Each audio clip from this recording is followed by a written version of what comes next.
1905년 5월 27일 대한해협과 스시마섬 인근의 바다 위로 러시아 함대가 모습을 드러냈습니다. 발트해에서 출발해 지구 반바퀴에 가까운 거리를 항해한 러시아 제2태평양 함대. 러시아는 이 거대한 함대를 블라디보스토크로 보내 일본 해군을 단번에 무너뜨리려 했습니다. 그러나 기다리고 있던 것은 도고 헤이아치로가 지휘하는 일본 연합함대였습니다. 도고의 함대는 러시아 함대의 앞을 가로질렀습니다. 이른바 도고턴. 일본 함대는 더 빠른 속력과 집중 사격으로 러시아 함대의 선두를 차례로 무너뜨렸습니다. 러시아 함대는 혼란에 빠졌습니다. 전열은 무너졌고 밤이 되자 일본 구축함과 어뢰정이 달려들었습니다. 이틀 뒤 러시아 함대는 사실상 사라졌습니다. 침몰한 군함 21척, 납포된 군함 6척, 러시아 수병 수천 명이 목숨을 잃거나 포로가 됐습니다. 반면 일본의 피해는 비교적 작았습니다. 스시마 해전은 근대 해군사에서 보기 드문 일방적인 승리였습니다. 이 승리는 러일 전쟁의 종결을 앞당겼습니다. 러시아는 더 이상 극동에서 전쟁을 계속하기 어려워졌습니다. 그러나 일본 역시 재정적으로 지쳐 있었습니다. 결국 두 나라는 포츠머스 강화 조약을 체결합니다. 러시아는 한국에서 일본의 우월한 지위를 인정했고, 일본은 동아시아의 새로운 강국으로 떠올랐습니다. 아시아의 작은 섬나라가 유럽의 대제국을 무너뜨린 것입니다. 하지만 스시마의 충격은 일본과 러시아에만 머물지 않았습니다. 전 세계 해군이 이 해전을 분석했습니다. 결론은 단순했습니다.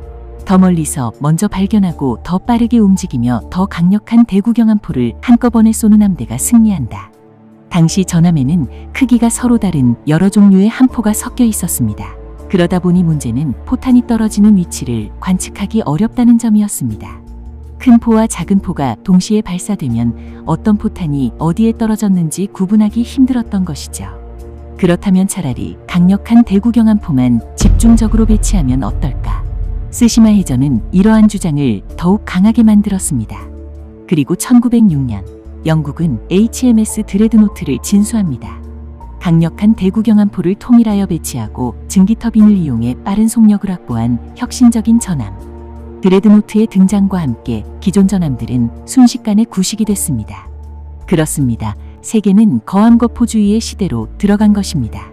더 크고 더 빠르고 더 강력한 전함. 각국은 경쟁적으로 함대를 늘렸습니다. 일본도 예외가 아니었죠. 그러나 전함 경쟁은 끝없이 계속될 수는 없었습니다. 제1차 세계대전이 끝난 뒤 각국은 막대한 건조 비용을 감당하기 어려워졌습니다. 1921년부터 열린 워싱턴 군축회의에서 미국과 영국, 일본을 비롯한 주요 해군국은 주력함의 보유량을 제한하기로 합의합니다. 각 5대 3의 비율로 말이죠. 일본은 더 많은 몫을 원했습니다. 하지만 결국 이 비율을 받아들였습니다. 일본 해군 내부에는 불만이 쌓였습니다. 그러기에 정면으로 군함 숫자를 맞출 수 없다면 다른 방법을 찾아야 했습니다. 바로 여기에서 스시마 해전의 기억이 다시 살아납니다. 그러면 일본 해군이 준비한 해답은 무엇이었을까요? 그것은 전감 요격 작전이었습니다. 방법은 이렇습니다. 미국 함대가 태평양을 건너 일본 쪽으로 접근하면 잠수함과 항공모함, 구축함과 순양함이 밤낮없이 공격을 반복합니다. 어뢰를 쏘고 기습을 가하고 조금씩 적의 숫자를 줄입니다. 그리고 지친 미국 함대가 일본 근해에 도착하는 순간 야마토와 무사시 같은 거대한 전함을 투입합니다. 그리고 마지막 결전에서 미국 함대를 한꺼번에 섬멸한다는 것이죠. 1905년의 스시마 해전을 태평양에서 다시 한번 재현하겠다는 구상이었습니다. 그런데 문제는 전쟁이 일본의 각본대로 움직여지지 않았다는 것입니다. 그렇습니다. 태평양 전쟁의 주역은 더 이상 전함이 아니었습니다. 항공모함과 함재기였고 잠수함이었습니다. 또한 레이더와 정보전이었죠. 그리고 무엇보다 압도적인 산업력과 보급 능력이었습니다. 미국은 일본이 원하는 방식으로 일본 근해까지 천천히 다가오지 않았습니다. 미드웨이에서 일본 항공모함 4척을 격침시켰습니다. 마리아나 해전에서는 일본 해군 항공대를 사실상 붕괴시켰습니다. 레이테만 해전에서도 역시 일본 해군의 남은 전력을 치명적으로 무너뜨렸습니다. 그럼에도 일본 해군은 계속해서 마지막 결전을 찾았습니다. 또 한 번의 스시마 해전, 한 번의 대승리로 전쟁 전체를 뒤집을 수 있다는 믿음. 그 믿음의 끝에는 야마토의 무모한 마지막 출격이 있었습니다. 스시마 해전은 일본 해군 최고의 승리였습니다.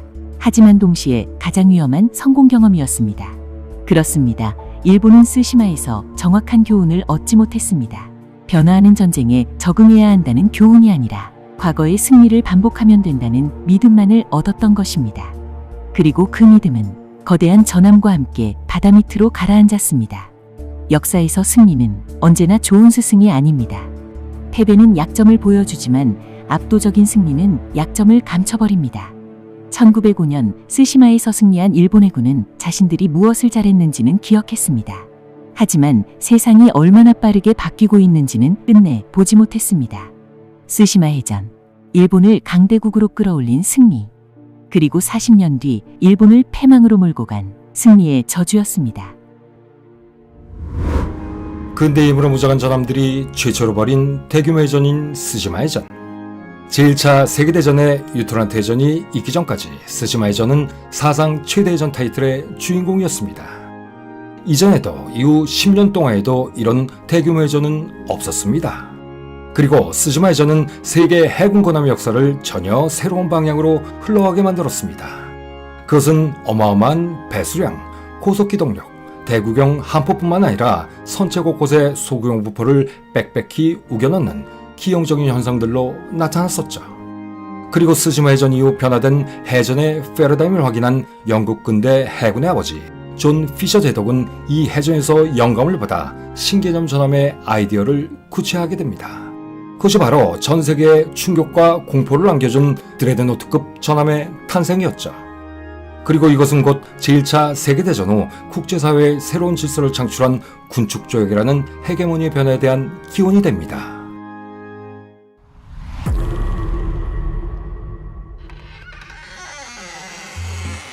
지금 보시는 것은 쓰시마 해전 당시 러시아 발트 함대가 아프리카 대륙을 빙돌아 지구의 반바퀴를 넘어 대한해역과 쓰시마해역까지 항해한 눈물겨운 여정에 대한 영상입니다.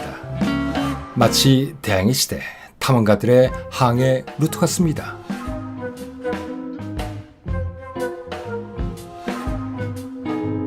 발트함대, 즉 러시아 제2태평함대는 일본의 연합함대와 싸우기 전 기왕자 보급품 확보를 위해 사투를 벌여야 했습니다. 그 이유는 첫째, 일본군에 의한 리순 요새의 함락 때문이었고, 둘째는 인도洋과 남중해 주항로가 이미 영국의 뒷마당이나 마찬가지였기 때문이었죠. 당시 발트함대는 영국의 집요한 방해로 프랑스령 인도차이나 지금의 베트남까지 가서야 겨우 석탄과 식수, 보급품을 조달받을 수 있었습니다. 하지만 그마저도 충분하진 않았죠. 이러다 보니 남중해를 통과해 일본 본토에 다다를 무렵에는 배 안에 목재가구를 모두 갑판으로 끌어올려 땔감으로 써야 할 정도였죠. 이렇게 장장 220일 동안 지구둘레의 4분의 3에 가까운 거리인 28,800km를 항해해온 발트함대는 혹여배는 멀쩡하다 하더라도 함대의 수병들은 이미 지칠 대로 지친 상태였습니다. 결국 발트함대의 우선 목표는 이미 일본 해군의 경멸이 아니라 선 함대 보전으로 바뀌어 버렸던 것이죠. 이렇듯 러시아 함대는 전투를 벌이기도 전에 이미 진이 빠진 상태였습니다. 거기에다 보다 가까운 류상으로 들어갈 수도 없으니 우선 블라디보스토크로 들어가 휴식과 정비를 취한 다음 일본 해군에 대한 공격을 생각해야 했습니다. 이렇게 제1태평함대의 합류가 물거품이 되자 그들의 목표는 일단 블라디보스토크까지의 무사교양이 돼버렸던 것이죠. 그러나 어찌 보면 목표가 단순해져서 작전도 단출해졌을 것 같지만 여기에는 심각한 난점들이 남아있었습니다.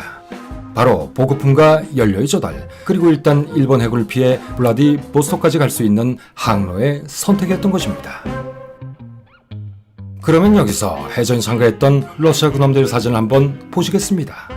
참고로 전쟁 전 일본은 암스트롱사의 49경장 30.5cm 주포냄을 탑재한 영국 해군의 전 드레드노트급 전함 로얄 세퍼널급의 개량 형식인 12,000톤급 후시급 전함과 더불어 마제스티급 전함의 개량형이며 주포와 부포는 후시급과 같은 시키즈마급 전함들을 이미 보유한 사항이었습니다.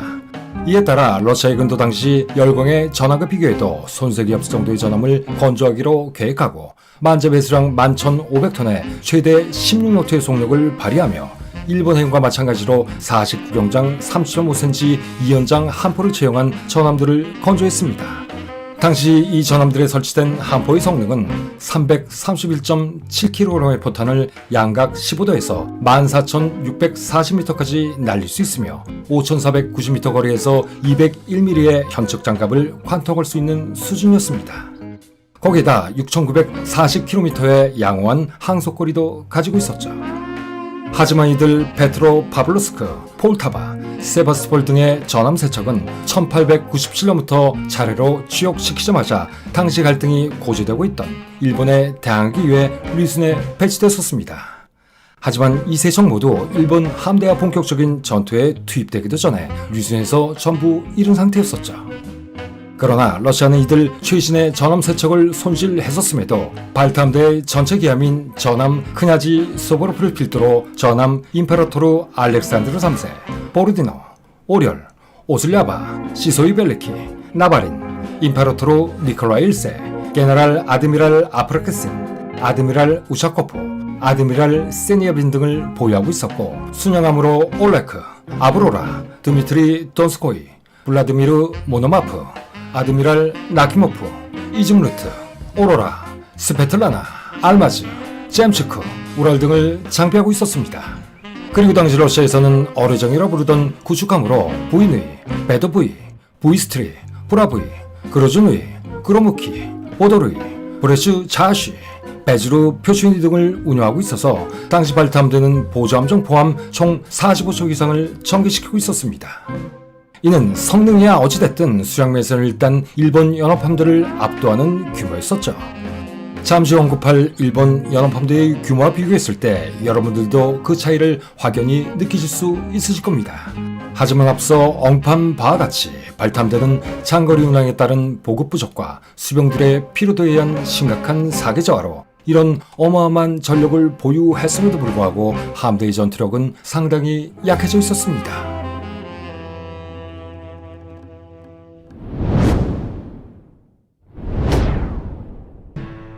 일본의 러인 전쟁 전비는 총 19억 8,400만 엔.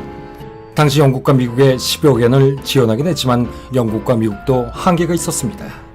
만약 이 상태로 전쟁이 조금만 더 진행됐다간 일본 정부는 급기야 파산을 선언할 지경이었죠. 이 위기에서 일본을 구해준 것이 바로 스시마 해전이었습니다.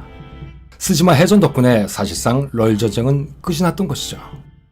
메이지 유신 이후 일본의 근대화 과정은 어쩌면 해군 육성의 역사라 볼 수 있을지도 모릅니다. 당시 일본은 가난했습니다. 그럼에도 국가 예산의 30%를 군함 건조에 투입했을 정도였으니 온 국민이 안 먹고 안 써가며 군함을 쥐어짜듯 만들었던 것이죠. 그도 그럴 것이 당시 일본은 동맹국 영국으로부터 최신화 전함들을 아주 비싼 가격에 사오고 있었습니다. 말이 동맹국이지 당시 영국은 이처럼 일본에 무기를 팔아 짭짤한 수익을 거두고 있었던 것이죠. 어쨌든 이렇게 피땀 흘려 만들어낸 일본의 전함들은 곧 그 효용성을 증명하게 됩니다.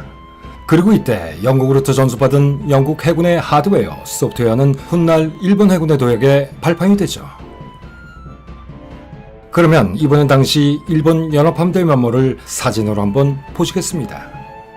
전함 미카사를 기함으로 전함 시키시마, 후지, 아사히, 후소, 순양함으로 가수카, 니신, 카사키, 치토세, 오토와, 니이타카, 이즈모, 아즈마, 도키와 야쿠모, 아사마, 이와테, 나니와, 타카치오, 아카시, 스시마, 이치쿠시마, 마츠시마, 하시타데, 스마, 이즈미, 치오다, 아키스시마 등을 보유하고 있었고 청일전쟁 후 청으로부터 노익한 친엔 그리고 러일전쟁 후에 사용되긴 하지만 러시아로부터 노익한 순양함 바리아크도 급거 수리를 하고 있었죠.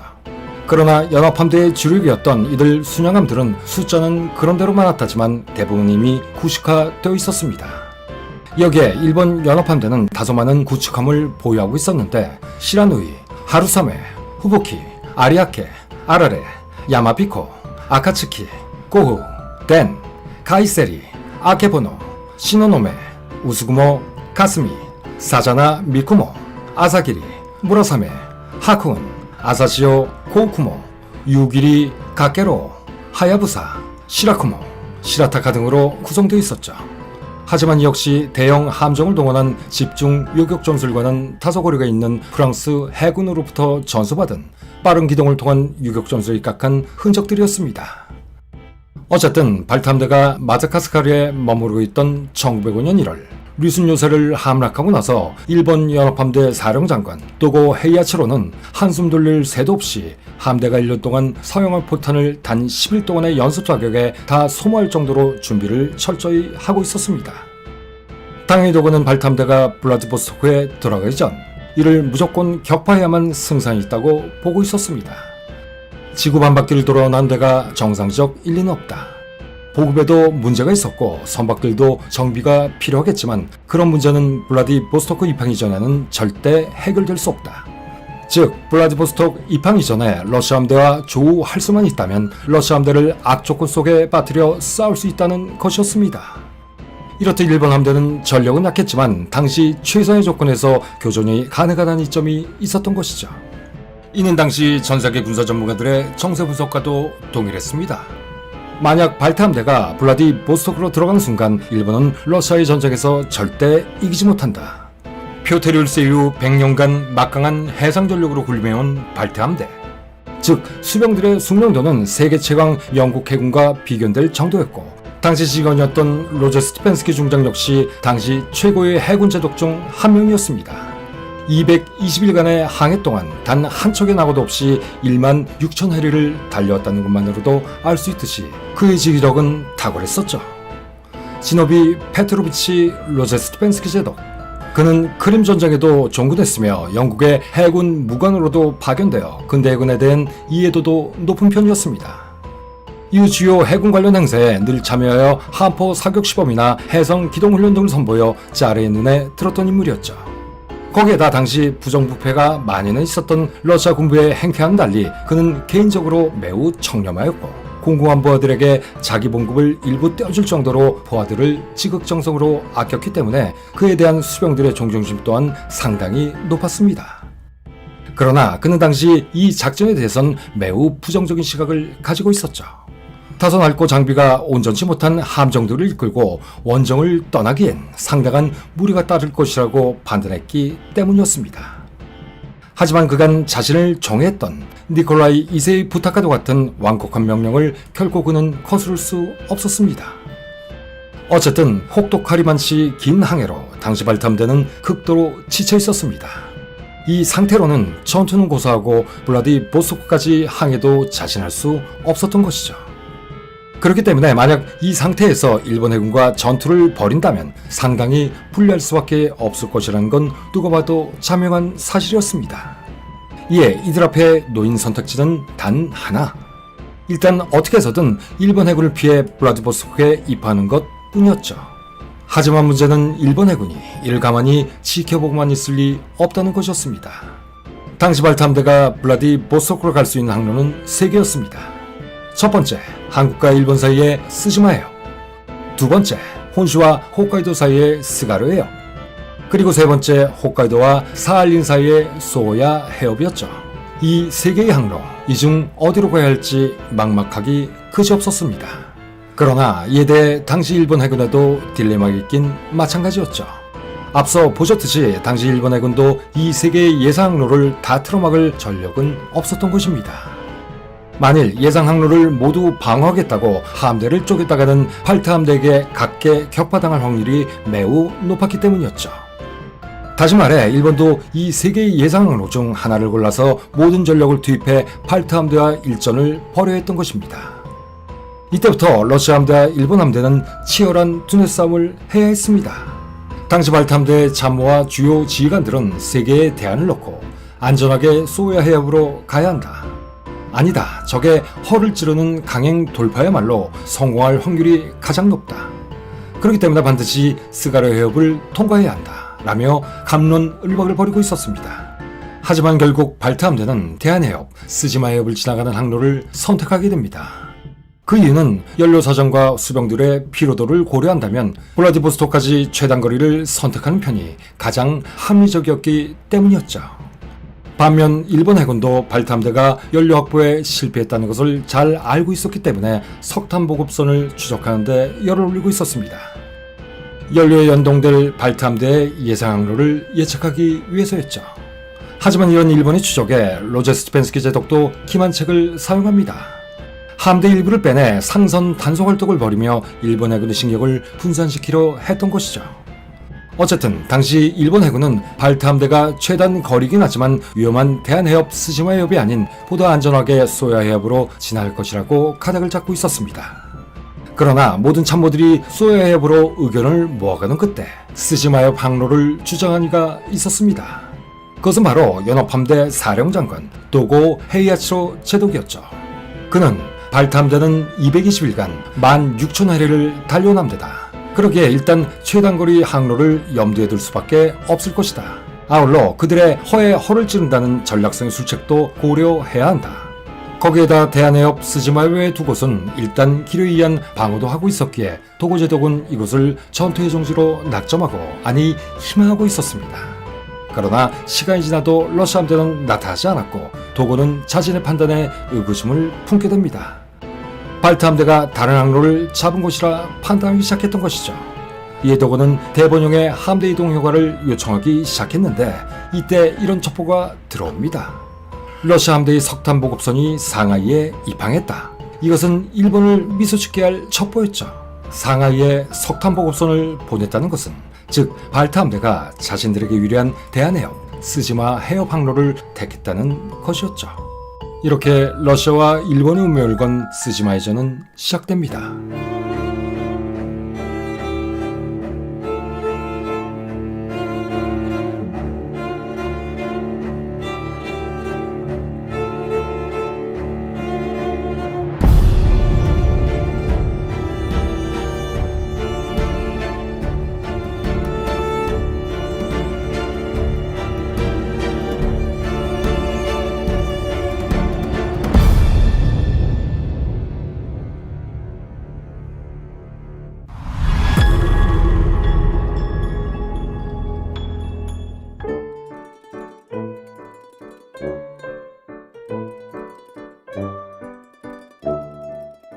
(1905년 5월 17일) 발트함대는 깜라인만을 출발하였고 5월 19일부터 종족을 감춰버렸습니다. 이에 발트함대의 진로를 알 수 없게 된 일본 연합함대는 초조해지기 시작합니다. 발트함대가 태평양을 가로질러 홋카이도로 향했을지도 모른다는 가능성을 우려하고 있었기 때문이었죠. 5월 24일 도고는 대번영에 홋카이도로 이동하고자 하는 전보를 보냅니다. 하지만 대번영에서는 일단 신중하게 하루만 더 기다리자라는 탑신을 하죠. 이에 도고는 5월 26일 정오까지 일단 기다리기로 마음먹게 됩니다. 그러나 5월 26일 오전 발트함대 석탄 운반선 6척이 5월 25일 저녁에 상하이에 입항했던 첩보가 들어옵니다. 이것은 장거리 항해에 반드시 필요한 석탄 운반선이 함대에서 떨어져 나왔다는 것으로 발트함대가 항속거리가 긴 태평양 루트로는 가지 않는다는 것을 증명하는 것이었죠. 이로써 도고 예측은 들어맞게 되었고 그는 스지마 해협에서 발트함대를 기다리기로 합니다. 이렇듯 석탄 운반선이 하루라도 늦게 입항했더라면 도고의 함대는 필시 소야해협에 있는 홋카이도로 향했을지도 몰랐습니다. 만약 그랬다면 러시아 발트함대는 대한해협 스지마해협을 유유히 통과해 블라디보스토크에 무사히 입항했을 것이고 그랬다면 러일 전쟁의 양상은 아마도 크게 달라졌을 것입니다.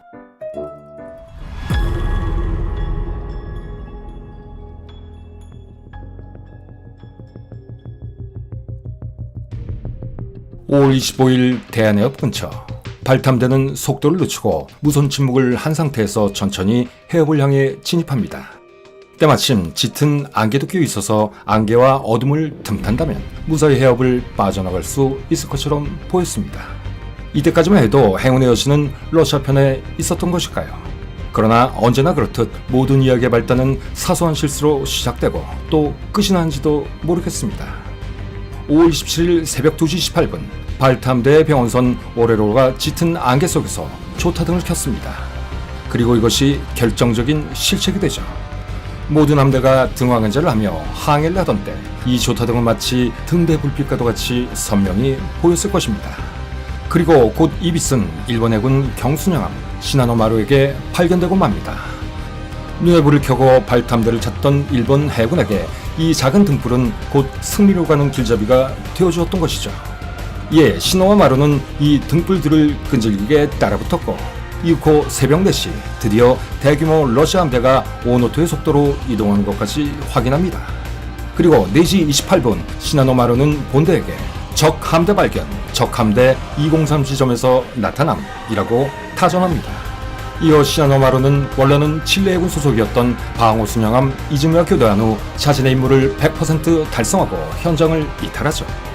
그리고 이때부터는 이즈미가 적의 위치와 방향을 무선으로 연합함대에 계속 통보하며 추격하게 됩니다. 이때 병원선 오렐이 시나노 마루에게 발견된 것은 상식적으로 너무나도 어이없게 조통 한계를 지키지 않았기 때문이었죠. 그만큼 긴 항해로 지칠 대로 지친 러시아 함대는 군기뿐만 아니라 항해 집중력까지 현저히 떨어진 상태였던 것입니다. 또한 이때 발타 함대는 시나노 마루가 무선으로 통보한 동안 그 무선을 감청했었음에도 선 조치로 어떠한 공격 대응이나 즉각적인 전파 방해 또한 하지 않았습니다. 이에 뒤늦게 이 사항을 보고받은 로제스트펜스키 제독은 일본 측의 무선을 방해해야 한다라며 강력한 무선기를 탑재하고 있던 순양함 우랄의 함장에게 방해 전파 발신 허가를 내렸었지만 이미 시기를 놓쳐버린 상태였죠. 더구나 당시에는 무선방위 측정기 같은 것은 아직 실용화되지 않았었기 때문에 시나노 마루가 발타 함대를 관측하면서 전파를 발신하는 동안 러시아 함대는 이들의 위치를 알아낼 수조차 없었습니다. 한편 발타 함대 확인과 거의 동시인 05시 05분 한반도의 진해만에 대기 중이던 일본 연합함대도 움직이기 시작합니다. 그리고 그 시각 바다가 거칠었기에 연합함대는 원래 계획이었던 어뢰작전은 하지 않기로 하고 포격전 위주로 그 전투를 진행하기로 결정합니다. 원래 도고는 어뢰정이라 불리던 구축함을 중심으로 한 유격작전을 전위작전으로 계획했었습니다. 하지만 풍랑이 점점 더 거세어지자 소형 어뢰정을 주축으로 하는 작전이 여의치 않다고 판단하고 작전을 전면적인 한포전으로 바꾼 것이죠. 오전 06시 18분 최초로 현장으로 달려간 연합함대 제5, 제6전대가 발타함대를 재차 확인합니다. 그리고 오전 11시 10분 이들을 발견한 발타함대에서 먼저 위협 포격을 가하기 시작했고 양쪽 모두 한 발의 명중탄도 없이 간헐적인 포격전이 시작됩니다. 그러나 당시만 해도 본격적인 교정 상태로까지는 번지지 않았고 다만 계속 일정 거리를 유지한 채 대치만을 하고 있던 상황이었습니다. 사실 러시아 함대는 이렇듯 간헐적인 한포 사격과 대치만으로 블라디보스크까지 가기를 희망하고 있었죠. 그러나 이때 연합함대 일부가 발타함대 앞으로 가로지기를 몇 번 시도하자 이에 대응하고자 발타함대 또한 대열을 2열 정도에서 3열 정도로 바꾸기 시작합니다. 양 함대 간 유리한 포격 위치를 선정하기 위해 꼬리잡기에 들어가기 시작한 것이죠. 그 때문에 양에서 각 함대 호위를 위해 전개하던 러시아 순양함들은 어쩔 수 없이 함대 후열로 밀리게 됩니다. 드디어 13시 52분 도고 제독은 기함 미카사에 전투 개시를 알리는 제트기를 개항과 동시에 전 함대에 전투 배치 명령을 내립니다. 그리고 이때 도고는 이런 말을 내뱉죠. 황국의 흥패 이 전투에 달려있다. 각 대원은 한층 분발 노력하라. 그리고 이 말은 향후 일본군이 위기에 처할 때마다 쓰는 표어가 됩니다. 여기에서 당시 일본 연합함대가 개항한 제트기는 국제 신호기 중의 하나로 출정 전 도가 한 말을 당시 연합함대 선임 참모이자 앞선 리순 전투에서도 출연했던 야키야마 사나유키 대자가 이 문구의 뜻을 담아 선정했었다고 합니다. 이는 훗날 진주만 기습작전에서 당시의 연합함대 사령장관 야마모토 이즈로쿠도 사용했다고 하죠. 당시 공수부대의 기함이었던 항공모함 아카키에 동일한 뜻이 되는 이 깃발을 걸어 반드시 승리한다는 의미로 사용했다고 하는데 요즘도 어선에서는 물고기를 잡기 위해 나는 그물을 쏘고 있다 라는 뜻으로 통용되는 것을 보면 묘한 의미의 여운으로 남습니다. 어쨌든 14시 2분 이때부터 침로를 남서로 정한 연합함대와 침로를 북동으로 정한 발타함대는 반항로상에 놓이게 됩니다. 그리고 곧이은 14시 3분 대한해협의 병목 지점에 이르러 양측 함대의 거리가 11,000m까지 접근하자 일본 함대는 러시아 함대 앞을 본격적으로 가로막기 시작하였고 이때부터 일본 해군은 지난 시간 그렇게도 연습했던 T자 진영 전술을 펼치기 시작합니다. 그러나 어찌 보면 이때가 발타함대에게는 서로의 기회였습니다. 진영을 짜는 동안에는 일본 연합함대는 제대된 포격을 할 수 없기 때문이었죠. 다시 말해 진영을 짜느라 사격을 할 수 없었던 일본 함대에게 일방적으로 함포를 발사할 수 있는 순간이었던 것입니다. 이때부터 발타함대는 사력을 다해 일본 함대에 포격을 가하기 시작합니다. 그리고 이때까지만 하더라도 승기는 발탐대에 있는 듯이 보였죠. 하지만 러시아 발탐대는 그들이 가진 몇 가지 치명적인 단점과 일본 연합함대의 우월함을 모르고 있었습니다. 그것은 첫 번째, 함대 간의 상대적인 속도 차이였습니다. 당시 일본 연합함대의 속도는 16에서 18노트였으나 발탐대는 긴 항해의 부작용과 연료인 석탄의 과적으로 최신의 전함 보리노조차도 9노트에 불과했었습니다. 그러다 보니 러시아 함대가 예상했던 것보다 일본 함대가 더 빨리 선회했기 때문에 그만큼 일본 함대는 포탄에 노출된 시간이 적었던 것이죠. 두 번째는 포격의 정확도였습니다. 당시에는 포각의 정렬을 돕는 자이로 스코프 같은 장비가 없었던 시절인지라 끊임없이 기동하는 근대 해전에서 수상 포격전의 명중률은 상당히 낮을 수밖에 없었습니다. 거기에도 발탐대는 220일간의 항해를 하느라 제대로 된 훈련은 고사하고 수병들의 컨디션도 최악인 상태였었죠. 또한 러시아 해군은 일본 해군처럼 6,000에서 7,300m까지 정확한 측정이 가능한 영국제 최첨단 찌꺼기 같은 장비는 갖추지 못하고 있었습니다. 당연히 중앙 집중식 보술 통제 시스템도 없었거니와 있다 하더라도 제대로 훈련되지 못했었죠. 이렇듯 발탐대는 일본 함대의 짧은 선회 시간 동안 명중탄을 거의 발사할 수 없었던 것입니다. 그러나 영국제 최신식 보술 장비를 갖추고 발탐대를 기다리며 1년치 포탄을 10일 만에 다 쓸 정도로 맹훈련을 하고 있던 일본 해군은 달랐습니다. 또한 당시 일본 해군 영국에서 개발한 무연화약을 쓰는 치명적인 파괴를 가진 차세대 포탄으로 무장하고 있었죠. 반면 러시아 해군의 고폭탄은 그 질도 매우 떨어졌었고 그 수량마저도 적었습니다. 이러다 보니 함포 발사 속도의 차이를 보면 소구경 포를 기준으로 함정당 일본 분당 360발인데 비해 러시아는 134발에 불과했었죠. 더군다나 우수한 철광 제조술로 영국에서 건조된 일본 전함 장갑의 방어력은 세계 최고 수준이었습니다. 어쨌든 가장 중요한 세 번째, 당시 어쩌다 보니 짜게 된 러시아 발탐대의 3열 종대 지형은 정면에서 서해하는 일본 함대에 충분한 화력을 퍼부을 수 있는 진영이 아니었습니다. 당시 발탐대는 앞서 언급한 대로 새벽부터 일본 연합함대와 꼬리잡기를 위한 기동전을 펼치다 보니 함대 진영이 3열 정도로 바뀌어버린 상태였습니다. 다시 말해 가로 방향으로 기동하는 일본 연합함대는 대부분의 군함들이 측면 방향으로 집중적인 함포 사격을 퍼부을 수 있었지만 세로 방향으로 기동하는 러시아 발탐대는 선두의 소수 군함들만이 함포를 쏠 수 있는 불리한 조건에 싸울 수밖에 없게 되버린 것이죠.